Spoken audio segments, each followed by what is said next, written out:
तो बात करेंगे रुपौली विधानसभा उपचुनाव की। और रुपौली विधानसभा उपचुनाव कितनी अहमियत रखता है बिहार की सियासत के लिए, इस पर चर्चा करेंगे। और यहाँ समीकरण क्या कुछ दिखे हैं, हमारे साथ हमारे बिहार संपादक एसके राजीव पटना स्टूडियो से जुड़े हुए हैं, सीधे चलेंगे उनके पास।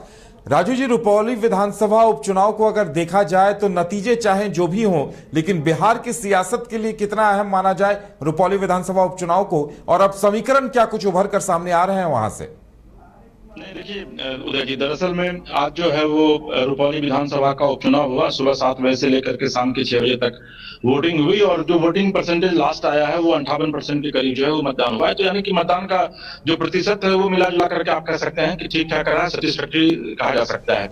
लेकिन वहां पर आज कुछ छिटपुट घटनाएं भी हुई है और जो वहां पर निर्दलीय उम्मीदवार हैं शंकर सिंह, उनकी पत्नी वहां पर धरने पर बैठ गई। शंकर सिंह को थोड़ी देर के लिए डिटेन किया गया और ये आरोप लगाया जा रहा था वहां पर एक दरोगा के ऊपर, वहां के लोकल एडमिनिस्ट्रेशन पर, कि जेडीयू के पक्ष में जो है वो लोग वोट को पोलराइज करवाने की पूरी कोशिश कर रहे थे। हालांकि बाद में जो पर्यवेक्षक हैं वो वहां पर पहुंचे, जिला कलेक्टर वहां पर पहुंचे और फिर बाद में जाकर के स्थिति को भी नियंत्रित किया गया।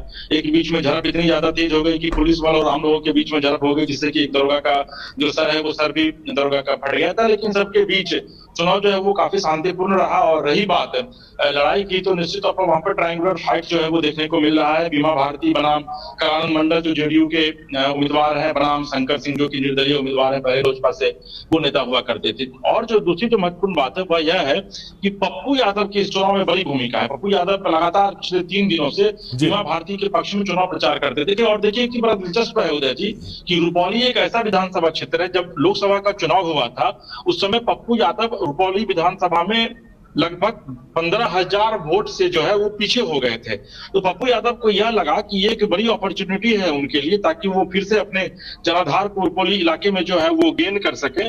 दूसरी जो महत्वपूर्ण बात है वह यह है कि ये वही पप्पू यादव हैं जो कल तक पूर्णिया की सड़कों पर लोकसभा चुनाव में रोते थे और यह कहते थे कि भाई आरजेडी ने उनके साथ बड़ा अन्याय किया है, बीमा भारती को वो किसी कीमत पर टॉलरेट नहीं करेंगे, और बीमा भारती पप्पू यादव का विरोध करती थी। लेकिन देखिए ये यही वक्त का तकाजा होता है कि यही पप्पू यादव के सामने एक ऐसा वक्त आया, मुश्किल से 1 महीने का वक्त अभी बीता है, 4 जून और आज जो है सो 10 जुलाई है, कि ये 1 महीने 6 दिन में जो है वही पप्पू यादव अपने बयान से पलट गए और फिर वो आरजेडी के पक्ष में प्रचार करते हुए दिखे।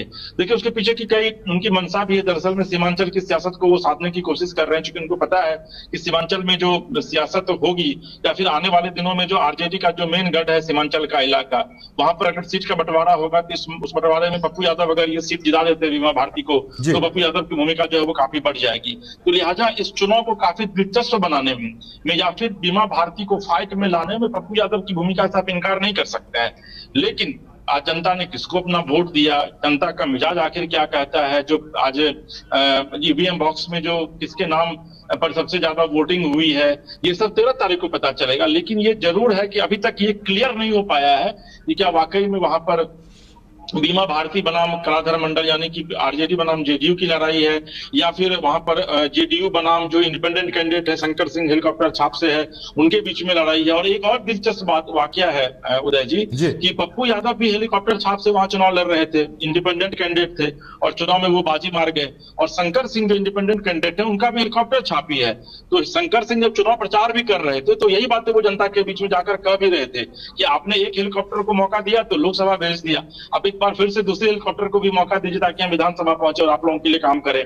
और जो महत्वपूर्ण बात है कि देखिए वहां पर अवधेश मंडल बनाम जो शंकर सिंह है, दोनों के बीच गैंगवार जो है वो शुरू से चलता आ रहा है और दोनों बाहुबली के रूप में वहां पर जाने जाते हैं। तब इस सब के बीच में क्या जनता नीतीश कुमार के काम पर कलाधर मंडल के ऊपर मोहर लगाती है, या फिर इस दोनों बाहुबली में से अवधेश मंडल की पत्नी बीमा भारती को चुनती है, या फिर शंकर सिंह को चुनती है? तो लड़ाई जो है वो काफी दिलचस्प है रुपौली की।